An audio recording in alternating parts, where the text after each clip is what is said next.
So this reflection is taken from a passage in Matthew chapter 10, verses 24 to 39.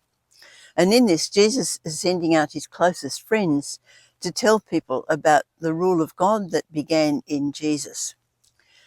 The passage focuses on what makes a genuine follower of Christ. Romans 9:6, Paul writes this, "For all who are descended from Israel, not Israel."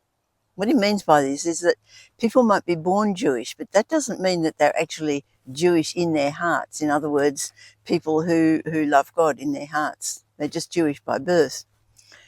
The same can be said today about the church, that not all the church is church, because there are many people who come to church quite faithfully, but in their hearts they aren't really followers of Jesus.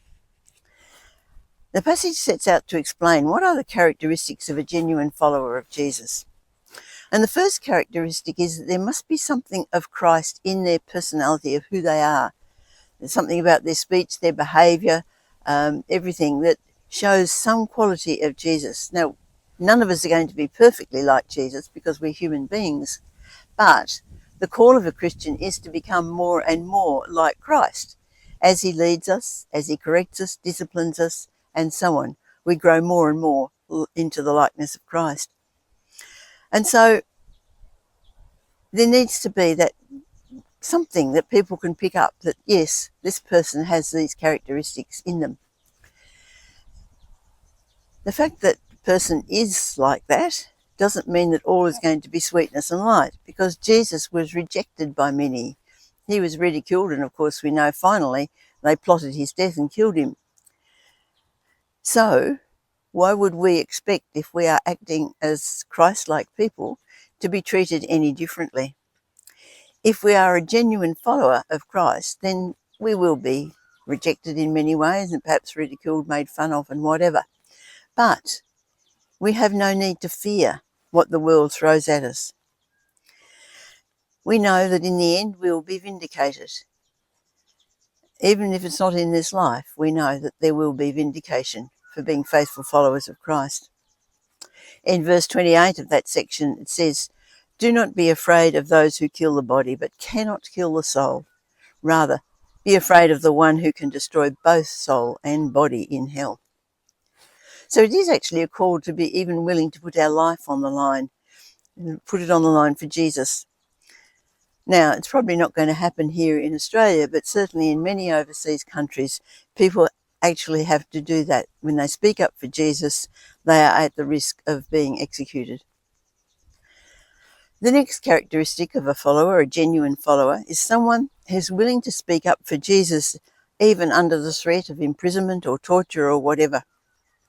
Again, in Australia, we don't see much physical threat, but we do see social, psychological threat and pressure. Yet so often we find it hard to speak up because we're afraid that people will laugh at us or tell us we're dumb, you don't believe that sort of stuff really.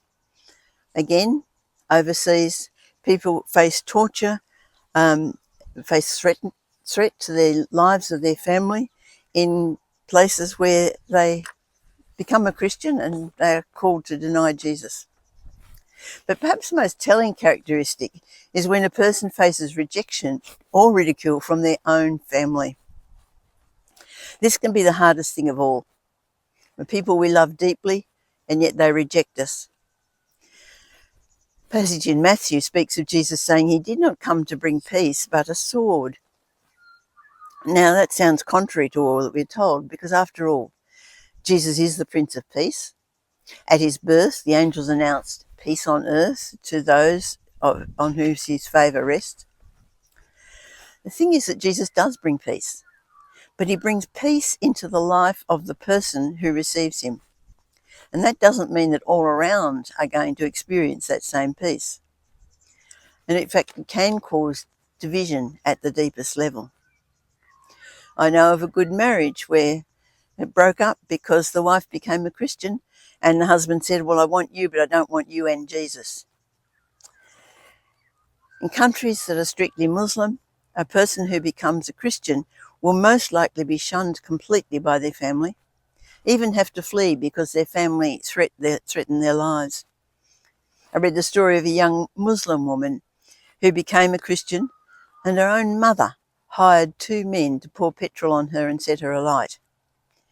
She somehow survived. She's horribly scarred, but she still says the peace that she found in Jesus was worth it. The question that every one of us need to face is, are we genuine followers of Christ despite the cost to us?